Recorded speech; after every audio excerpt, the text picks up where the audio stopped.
You know what? We're gonna cry at the beginning of this video because of this. Can you see that? Can you do struggle as much as I do? Because I'm not sure if you do, but yeah. Hello friends, this is Meanwhile on the other stage. We are back in the game. I told you there's so many new great or not so great music releases. We have to review them all. Muffled Pokemon's main theme is playing somewhere in the background. Today is a day for an anticipated and an exciting comeback. British post-punk London-based band White Lies just released their fourth record. It's called Friends. It's about friends, White Lies is friends, who are now all 30, 35, 40 something, and those friends, they move away, move in a different city, in a different country, they have kids now. Pretty much those friends, they change their lives over the years, grow up, evolve. Supposedly this long-awaited comeback, another conceptual record, a follow-up to their yet another conceptual thing, 2013's Big TV. This new album had to be a big step towards something new, something different. Another life with distinctive new sound. And this is the usual moody rockers stereotype release. Is Friends record counts as the compilation of all these things? Okay, let's see. White Lies is a great band. I honestly believe that. But for the most part, I say that because I dearly love their debut record, To Lose My Life, from 2009. From 2009! This record brought them a lot of fame and a lot of recognition, especially among all the other fresh new bands from that time. Two other records were fine. The sophomore record wasn't really that much a great follow-up. The third one, the conceptual Big TV, due to its conceptuality, became some sort of remedy for the band. But I can't really say that it's something fantastic. But yeah, it was fine. And Friends, the fourth record. This is not something I was expecting from a 3 years of recording without a label, labelless time. Friends isn't a terrible record, but it's neither amazing. It's just fine. Fine for the one full listen through in the background. Maybe even to spend some quality time with the friends. It's a very friendly record. From the very first single and the opener, Take It Out on Me, White Lies greet me to the fun spring break road trip with some chirpy and even cheerful sound that I couldn't expect from this Londoners before, really. It's cool, right? The change, the new sound, something fun, cool. The lyrics though are still very much them. It doesn't take long for Harry McVeigh, the frontman, to start singing something like, I'm in love with the feeling of being used, that pain I need to know,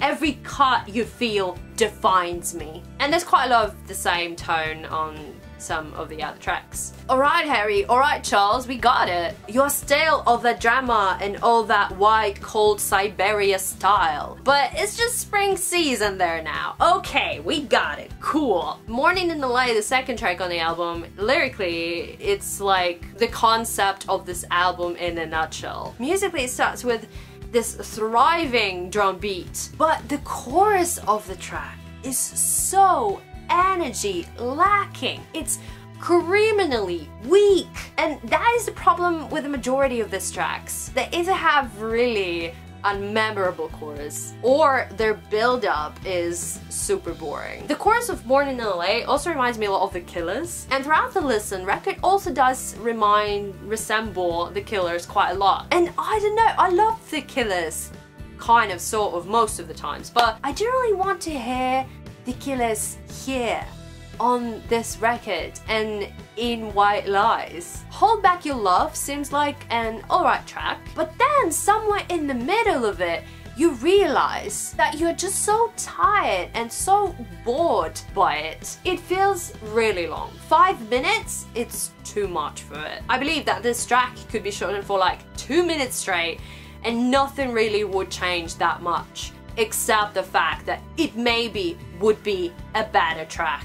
one of my favorite tracks on the record, and the track that I actually like to re-listen as a single is Don't Want to Feel It All. The problems are also that it does remind of The Killers, and the verses and the pre-choruses are very much dull, but I really like the actual chorus of the song, but then its simplicity and the main things behind it. Dun, dun, dun, dun, dun, dun, dun, dun. And the bridge of the track is kind of cute, especially with the faster guitar and drum beat. This track sounds good. The wandering around 80s and late 70s vibes are predominant on that record, as on a lot of records this year. Is My Love Enough track also has this tiny bit of M83 and tiny bit of Delphic.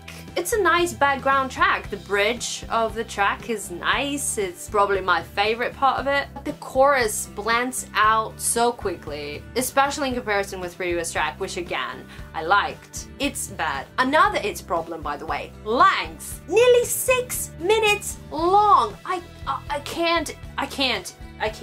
White Lies' love isn't just enough here.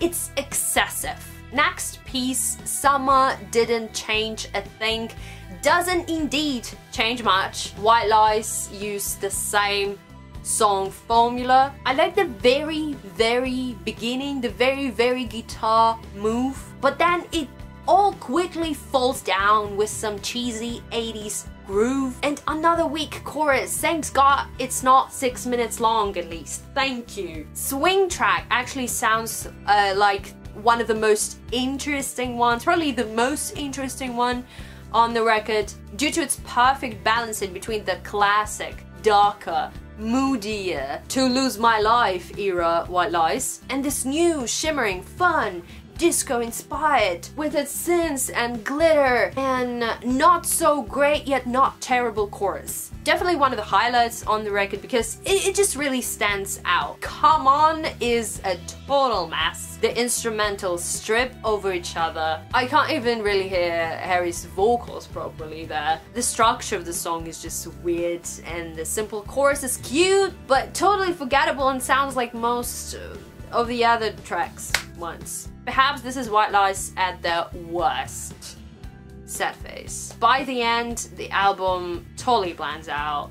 Right place doesn't feel right at all. I don't really even understand why this track is there. Maybe because they needed the track list to be consistent of 10 songs in total. But yeah, it's like nothing. There are some interesting notes in pre-chorus, but after it, I can't really find the actual chorus. Was it that the chorus all that time? It's a weird fucking track.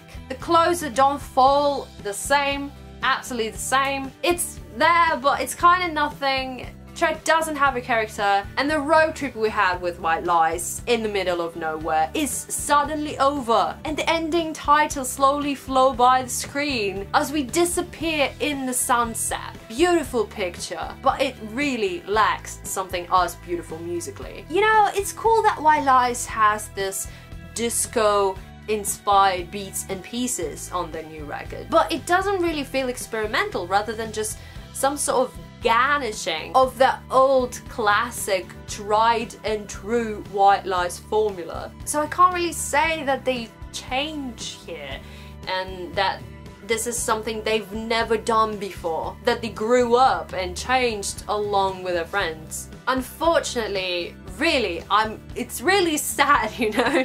It's not happening in this record. Of course, there's some freshness to this release, and it's really nice that someone like White Lies came back, but I really don't understand why they decided to do something like this when they practically didn't have any label bosses, any pressure, any demand. They could totally blow up with something so different, so developed. I actually hate that word, but still, they were misleaded or not focused enough. I don't know. It's very much a transition record, as there are some great moments, but mostly the disappointing ones. Let's just pray to God that on the next release, they will try harder. What do you think of this record called Friends by White Lies? The fourth record, 4th studio album. Let us know in the comments down below or by mentioning us on different social networks. You can find all the links in the description. Don't forget to like and share this video, as well as to subscribe to our channel. You can click in the corner right here, right now, to watch some of our other reviews and other interesting videos we've made. Don't be afraid to experiment. Leave the 80s alone, please. And of course, let's grow old together and die at the same time. Peace off.